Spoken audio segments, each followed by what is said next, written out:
Good morning. बढ़िया हैं सब। लॉकडाउन को फॉलो कर रहे हैं कि नहीं कर रहे हैं लॉकडाउन को फॉलो?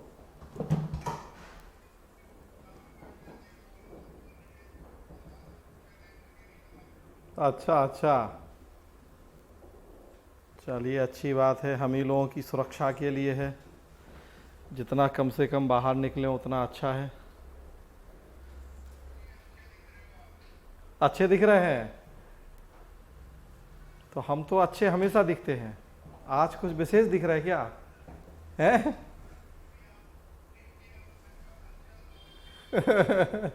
हाँ। Thank you.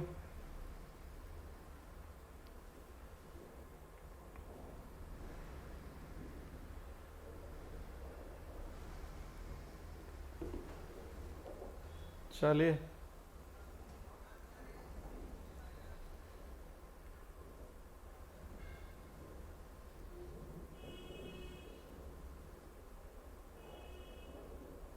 तो आप लोगों को समझ में आ रहा है जो हम बात कर रहे हैं?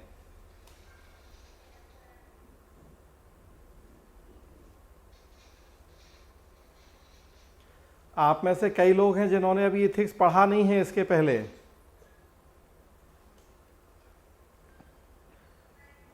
हाँ, कई लोग तो ऐसे भी हैं जो पढ़ चुके हैं, लेकिन कई लोग हैं जिन्होंने नहीं पढ़ा है। तो अब नहीं पढ़ा है तो उसके बाद वैसे तो मैं कोशिश कर रहा हूँ इतना आसान शब्दों में बात करने की कि नहीं पढ़ा है फिर भी समझ पाए मेरी बातें।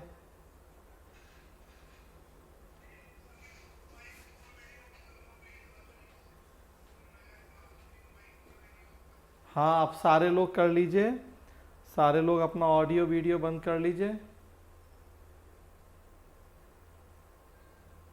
तो बस अब हम क्लास शुरू करेंगे। कितना टाइम हो गया? 11:35 हो गए? नहीं हुए अभी? 11:33। चलिए और 1 मिनट रुक जाते हैं और देख लेते हैं जिनको आना है।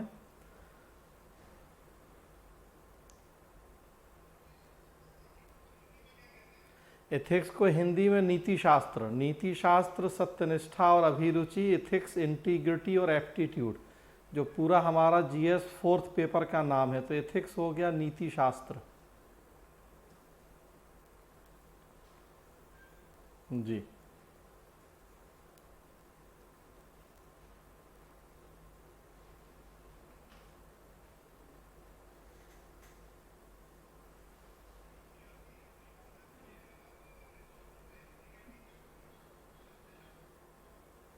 हाँ, मैं सही बात है। बेसिकली मैं हिंदी मीडियम का ही टीचर हूँ तो इसलिए, और मेरी पढ़ाई भी हिंदी मीडियम में ही हुई है शुरू से, बचपन से। तो हिंदी कोशिश करता हूँ कि ठीक रहे। अब धीरे धीरे कुछ इंग्लिश मीडियम के भी कई लोग ऐसे आ जाते हैं कि नहीं मुझसे ही पढ़ना है, तो फिर कोशिश करते हैं कि कुछ जो टर्मिनोलॉजी है वो इंग्लिश में भी बता दें। हाँ, लेकिन मूलतः हिंदी में ही बात करते हैं।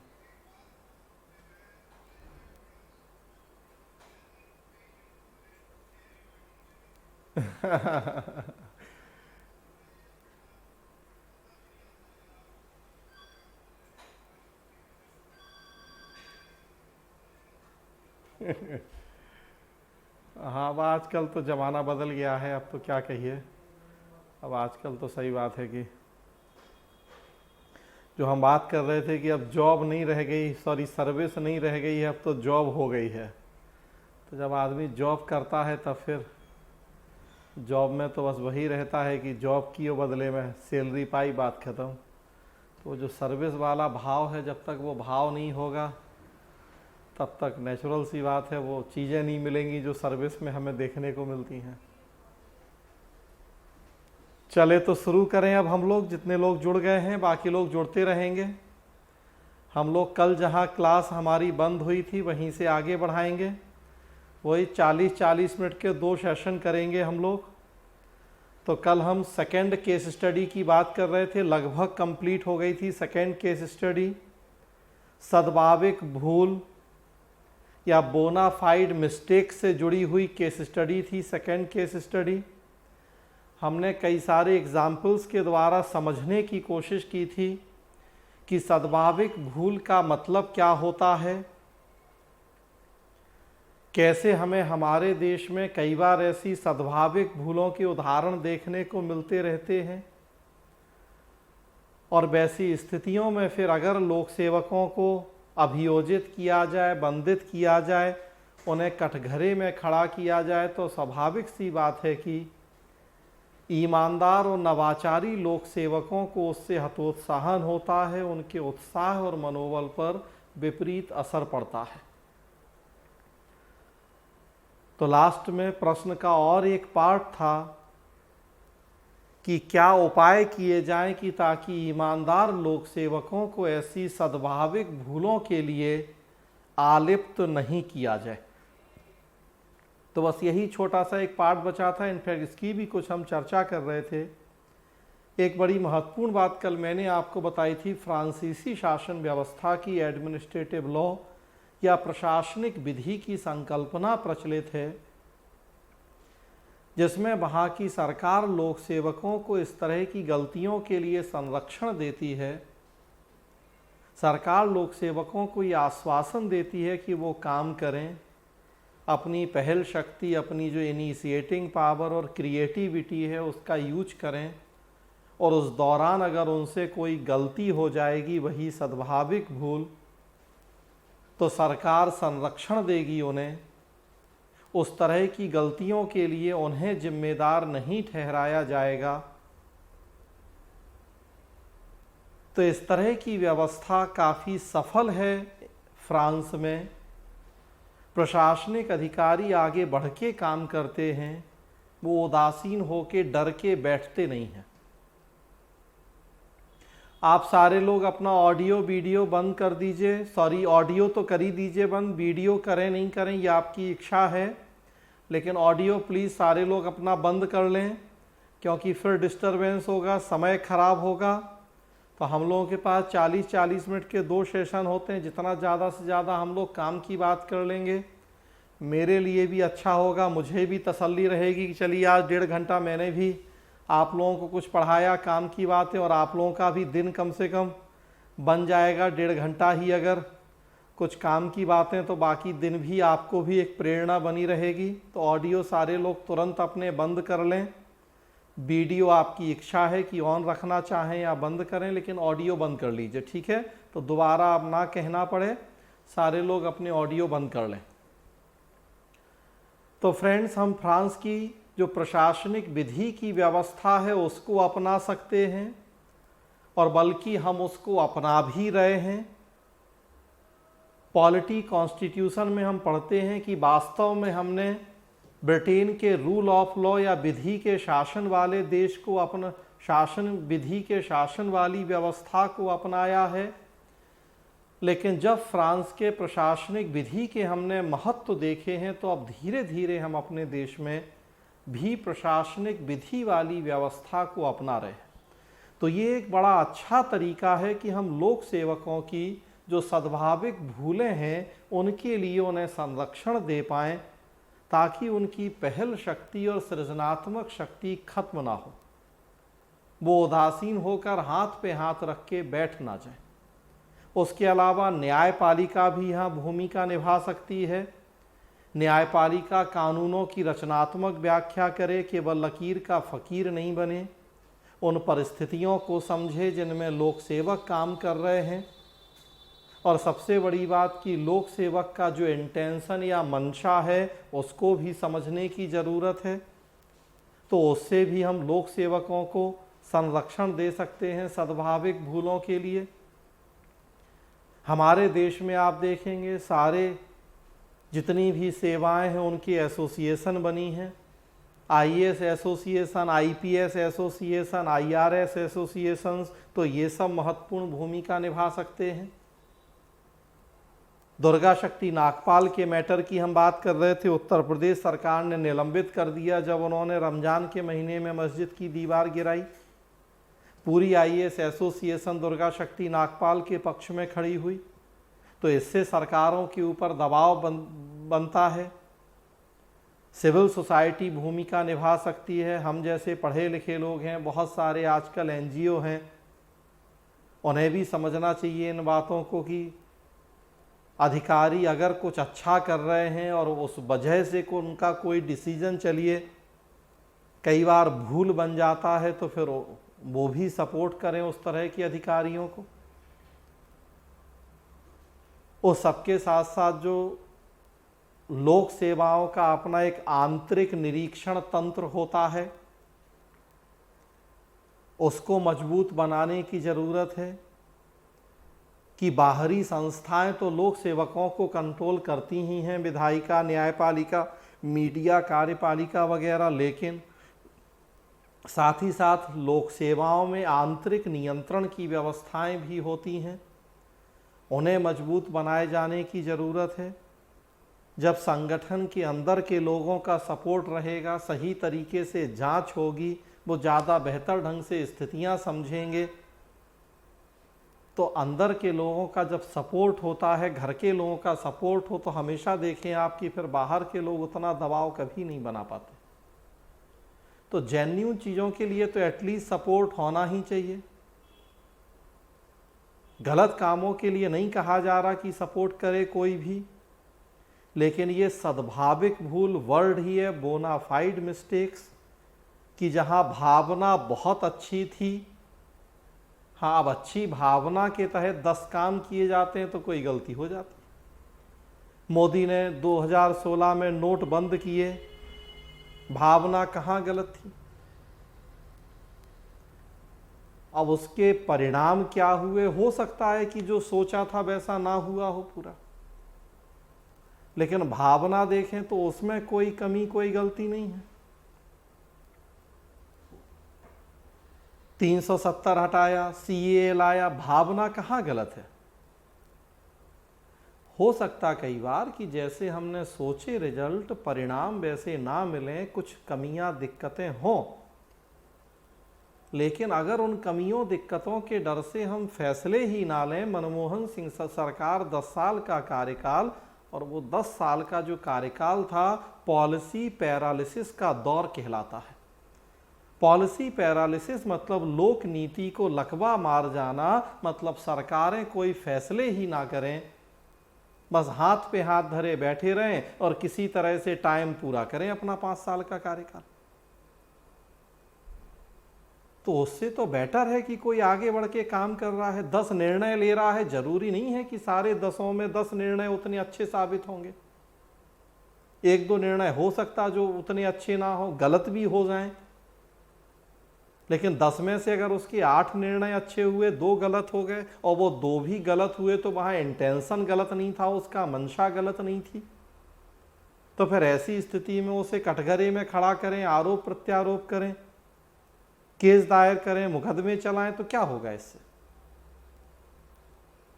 ऐसी स्थिति में तो हम पड़े रहे वहीं 70 साल पीछे, वही मानसिकता, वही चीजें जो ढल रहा है, यथा स्थितिवाद की जो चल रहा है बस चलता रहे, कुछ भी नया करने के बारे में हम सोचें ही नहीं।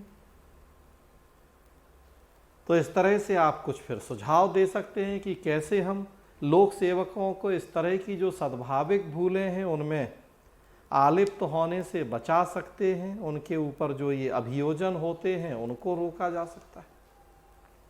तो ये 2 नंबर केस स्टडी थी। 3 नंबर, अब पहले चलिए केस स्टडी पे हैं तो वही कर लेते हैं, अगली केस स्टडी चलाना सतबीर, फिर उसके बाद थ्योरी वाले पे आ जाएंगे। तो आज पहले और एक केस स्टडी कर लेते हैं, तब 3 नंबर थ्योरी वाला प्रश्न कर लेंगे। तो 3 नंबर केस स्टडी देखिए, आपके स्क्रीन पे दिख रही है आपको। बड़ी संख्या में महिला कर्मियों वाली एक परिधान उत्पादक कंपनी के अनेक कारणों से विक्रय में गिरावट आ रही थी। कंपनी ने एक प्रतिष्ठित विपणन अधिकारी को नियुक्त किया, मार्केटिंग एग्जीक्यूटिव, जिसने अल्प अवधि में ही विक्रय की मात्रा को बढ़ा दिया। लेकिन उस अधिकारी के विरुद्ध कार्यस्थल पर यौन उत्पीड़न में लिप्त होने की कुछ अपुष्ट शिकायतें सामने आईं। कुछ समय पश्चात एक महिला कर्मचारी ने कंपनी के प्रबंधन को विपणन अधिकारी के विरुद्ध यौन उत्पीड़न की औपचारिक शिकायत दायर की। अपनी शिकायत के प्रति कंपनी की संज्ञान लेने में उदासीनता को देखते हुए महिला कर्मी ने पुलिस में एफआईआर प्राथमिकी दर्ज करवा दी। परिस्थिति की संवेदनशीलता और गंभीरता को भांपते हुए कंपनी ने महिला कर्मी को वार्ता करने के लिए बुलाया। कंपनी ने महिला कर्मी को एक मोटी रकम के एवज में अपनी शिकायत और प्राथमिकी वापस लेने तथा यह लिखकर देने के लिए कहा कि विपणन अधिकारी प्रकरण में लिप्त नहीं था। इस प्रकरण में निहित नैतिक मुद्दों की पहचान कीजिए। महिला कर्मी के सामने कौन कौन से विकल्प उपलब्ध हैं। तो पूरी एक स्टोरी, एक स्थिति का वर्णन है और फिर दो बातें आपसे पूछी गई हैं, प्रकरण में निहित नैतिक मुद्दे और महिला कर्मी के सामने उपलब्ध विकल्प। तो पूरा प्रकरण आपने समझा है। कपड़े परिधान बनाने वाली कंपनी, विक्रय कम हो रहा था, एक नया विपणन अधिकारी रखा, काफ़ी अच्छी सेल्स बढ़ गई, लेकिन यौन उत्पीड़न के आरोप हैं उसके ऊपर। औपचारिक शिकायत आई है एक महिला की तरफ से, कोई कार्रवाई नहीं हुई तो उसने एफआईआर कर दी पुलिस में। तो अब महिला की एफआईआर के बाद कंपनी का प्रबंधन जागा। अब महिला पे दबाव बना रहा है कि मामले को रफा दफा कर दिया जाए, ज़्यादा है तो कुछ पैसा ले ले वो, कंपनी की छवि खराब ना हो मार्केट में, विपणन अधिकारी को भी ना हटाना पड़े क्योंकि उससे कंपनी का फायदा हो रहा है, सेल्स बढ़ गई है। तो ये पूरी सिचुएशन है। अब इसमें उस महिला कर्मचारी को क्या करना चाहिए, कौन कौन से नैतिक मुद्दे हैं इसमें। फ्रेंड्स, अक्सर यूपीएससी इस तरह के प्रश्न पूछता है आपसे। मुझे लग रहा है एक केस स्टडी लगभग हर साल इस टाइप की होती है कि जहां कार्यकुशलता बनाम नैतिकता का मुद्दा हावी होता है और दोनों में से किसी एक को चुनना होता है। एक कर्मचारी ज्यादा कार्यकुशल है, कम नैतिक है, दूसरा कर्मचारी कम कार्यकुशल है और ज्यादा नैतिक है। इस तरह की केस स्टडी अक्सर पूछी जाती है और फिर आपसे पूछा जाता है कि दोनों में से किसी एक को चुनना हो तो आप किसे चुनेंगे, ज्यादा कार्यकुशल और कम नैतिक, या कम कार्यकुशल और ज्यादा नैतिक। और याद रखें, ऐसे प्रश्नों में जवाब हमेशा यही होता है कि कम कार्यकुशल किंतु ज्यादा नैतिक। यहां आपकी वो भूमिका नहीं है कि आपको दो में से किसी एक को चुनना है, लेकिन मैंने कहा इस तरह की जब दुविधा हो तो जवाब हमेशा नैतिक के पक्ष में होता है, कार्यकुशल के पक्ष में नहीं। कार्यकुशलता प्रशिक्षण के द्वारा बढ़ाई जा सकती है, नैतिकता को बढ़ाना थोड़ा कठिन है। वो भी एटीट्यूडल चेंज के द्वारा पॉसिबल है, असंभव नहीं है, लेकिन कार्यकुशलता की तुलना में नैतिकता को बढ़ाना ज्यादा कठिन है। और सबसे बड़ी बात कि आप कार्यकुशलता बढ़ा लें, अपनी कंपनी का उत्पादन बढ़ा लें, लेकिन आप नैतिक नहीं हैं तो मार्केट में आपकी कंपनी की क्रेडिट खराब होती है, तो लंबे समय तक वो ज़्यादा उत्पादन और कार्यकुशलता भी आपको फायदा नहीं पहुंचा पाती। तो ऐसी स्थिति में हमेशा निष्कर्ष यही होता है कि ज़्यादा नैतिक को प्राथमिकता दी जाए। फ्रेंड्स, आप में से कई सारे लोग लोक प्रशासन के स्टूडेंट हैं, कई ऐसे भी हैं जिनका लोक प्रशासन नहीं है। मैं हमेशा से ये कहता हूँ लोक प्रशासन का टीचर होने के नाते कि चूंकि एथिक्स, मैंने टैगलाइन लिखी है दार्शनिक नहीं बल्कि प्रशासनिक दृष्टिकोण, तो जो एथिक्स हम पढ़ रहे हैं, अब तक हमने जितने प्रश्न किए हैं और आगे भी जितने प्रश्न करेंगे, मैक्सिमम प्रश्न आप देखेंगे उनकी जो अप्रोच है, जो टच है, वो एडमिनिस्ट्रेटिव है। यूपीएससी की डिमांड भी वही है कई बार तो ऐसी फीलिंग आती है कि हम लोक प्रशासन के प्रश्न सॉल्व कर रहे हैं या एथिक्स के। तो मेरा मानना है कि लोक प्रशासन को अगर सही ढंग से हमने पढ़ा और समझा है तो एथिक्स वाला 250 नंबर, इसमें हम ज़्यादा बेटर पोजीशन में होते हैं किसी दूसरे ऑप्शनल की तुलना में। इसी केस स्टडी में एक छोटा सा उदाहरण दूं। लोक प्रशासन में हम लोग एक थिंकर पढ़ते हैं, रैंसिस लिकर्ट। सहभागी प्रबंध या पार्टिसिपेटिव मैनेजमेंट से जुड़े हुए थिंकर हैं, अमेरिकी थिंकर हैं।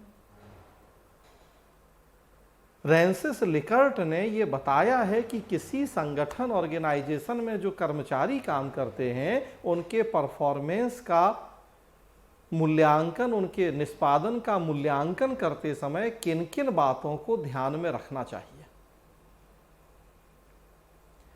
जनरली जो परंपरागत सोच, ट्रेडिशनल अप्रोच है, वो ये मान के चलती है कि केवल प्रोडक्शन या उत्पादन को ही किसी कर्मचारी के परफॉर्मेंस अप्रेजल या निष्पादन मूल्यांकन का आधार बनाया जाना चाहिए। ज़्यादा उत्पादन मतलब कर्मचारी ज़्यादा अच्छा, ज़्यादा पैसा दे दो उसे, और कम उत्पादन मतलब कर्मचारी बुरा। लेकिन रैंसिस लिकर्ट इस सोच के विरोधी हैं। वो कहते हैं नहीं, किसी भी कंपनी में केवल उत्पादन ही सब कुछ नहीं होता है।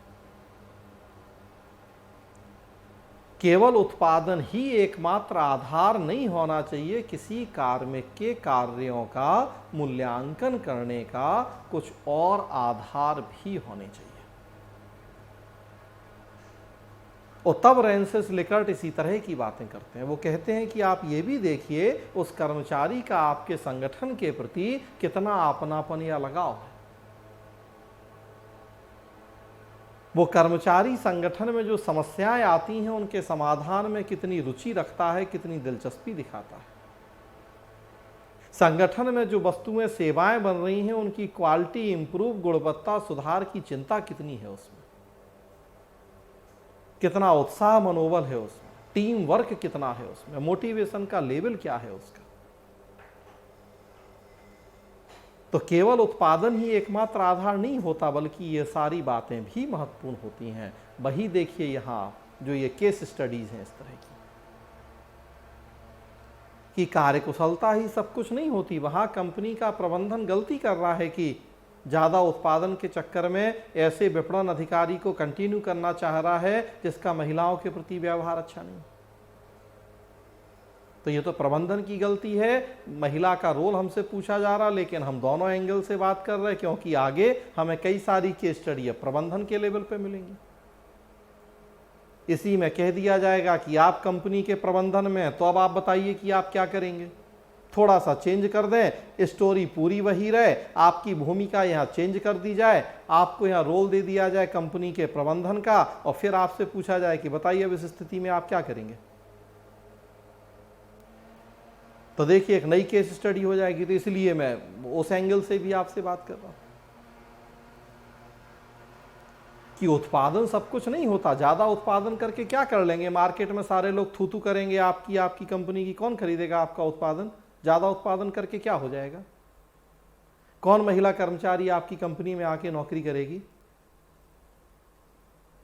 उस एक के साथ हो रहा है ये तो पता लगा आपको, क्योंकि उसने औपचारिक शिकायत की। ऐसा और कितने के साथ हो चुका होगा, और आगे और कितने के साथ होगा अगर नहीं रोका जाएगा तो।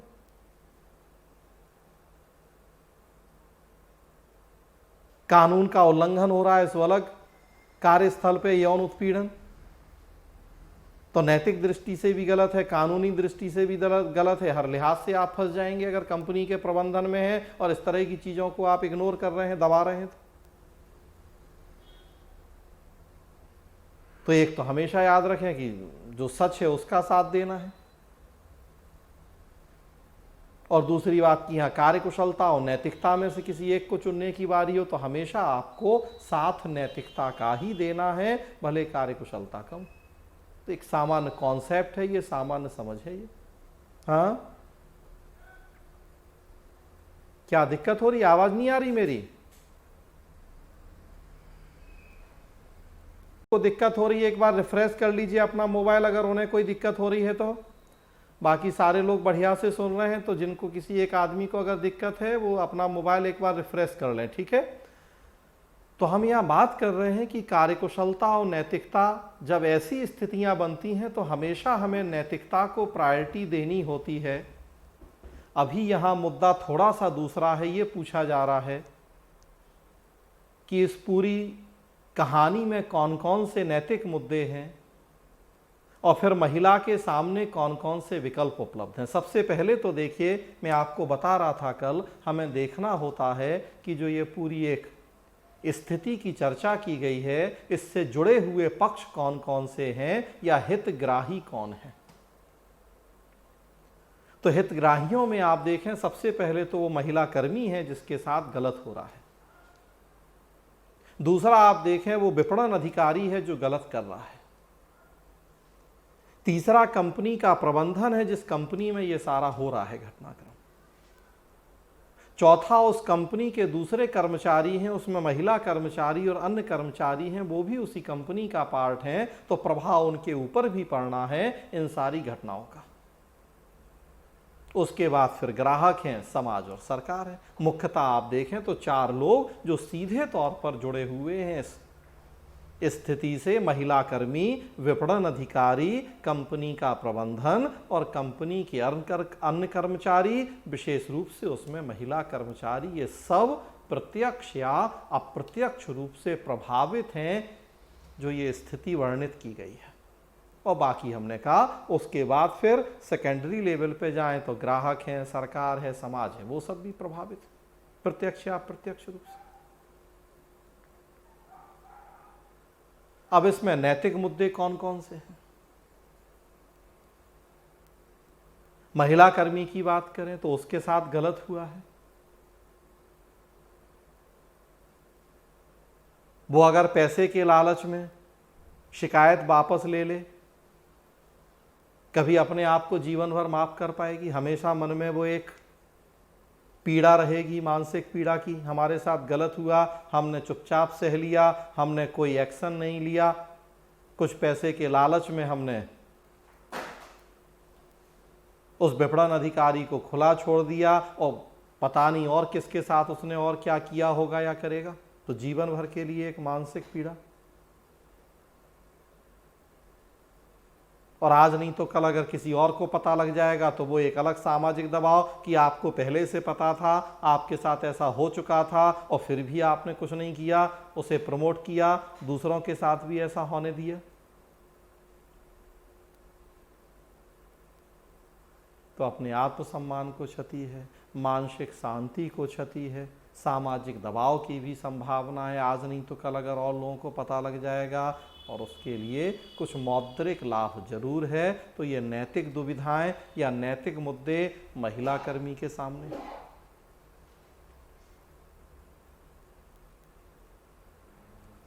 विपणन अधिकारी देखें, वो जो सेल्स ऑफिसर है,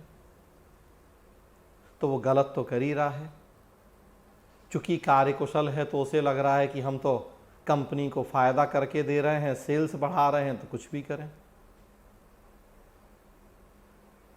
अब उसे लग रहा है कि एफआईआर हो गई है तो अब टेंशन है कि भैया अब अगर हाथ पांव नहीं जोड़े, माफ़ी नहीं मांगी, महिला को नहीं समझाया तो फिर अब करियर तबाह हो जाएगा, बदनामी होगी, तो अलग होगा। तो अब ऐसी स्थिति में अपना करियर बचाना है, निर्दोष साबित करना है ताकि चार लोगों को मुंह दिखा सके।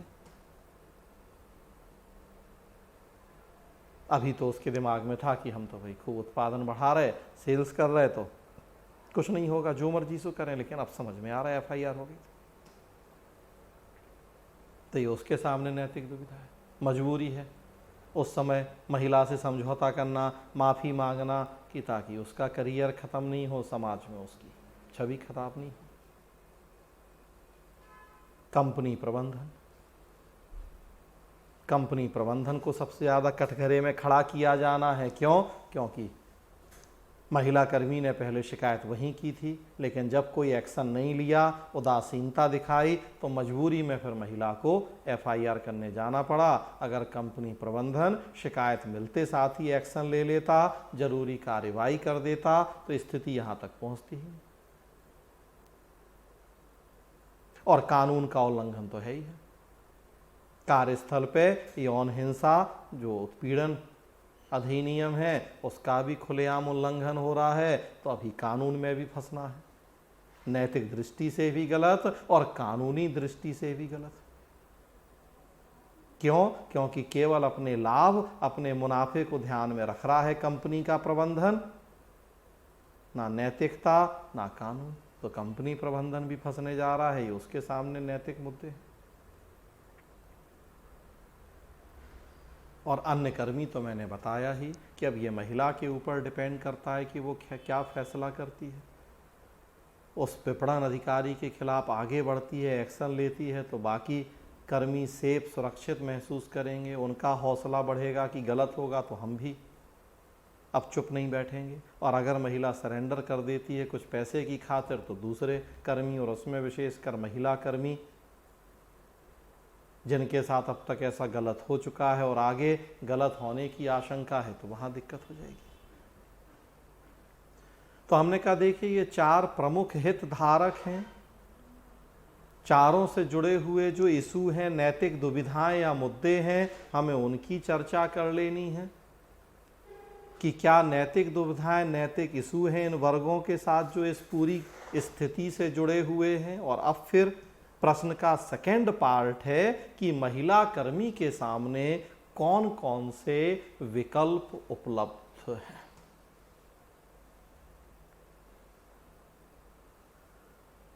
तो अगर आप सोच के देखें, फिर वही बात आ गई एनालिसिस।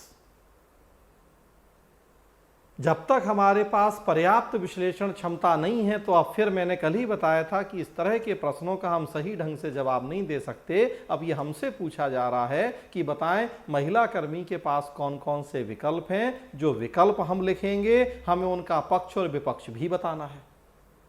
विकल्प नंबर 1, इसका फायदा ये नुकसान ये। विकल्प नंबर 2, 3, 4, तो कौन से प्रमुख विकल्प हैं? फ्रेंड 40 मिनट का समय पूरा होने वाला है। जैसे ही पूरा होगा तो एक बार कट जाएगा। अब सिस्टम आपको पता है, दोबारा फिर आप लोग जुड़ जाएंगे। आप लोगों को पासवर्ड और भेज दिया गया है, सो फिर आप लोग दोबारा जुड़ जाएंगे तो और एक सेशन करेंगे हम लोग। तो फ्रेंड्स, अब कंपनी के जो महिला कर्मी हैं क्या क्या विकल्प उपलब्ध है।